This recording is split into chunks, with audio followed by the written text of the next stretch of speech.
Bagamat patuloy ang pagtaas ng langis sa merkado, di naman ito alintana ng mga tsoper ng padyak sa Victoria, Tarlac.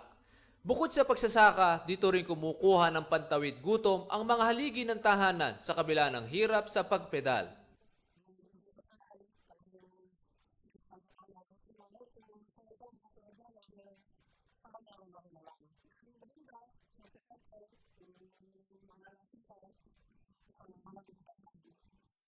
Ang maghapong pagpadyak ay kikita ng 150 piso bukod sa 35 pesos na boundary kung walang pedicab.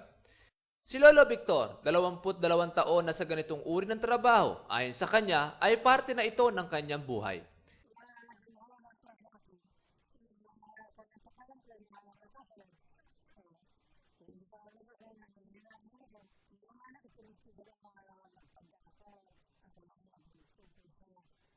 Sa kasalukuyan, 600 padyak ang lumilibot sa Victoria.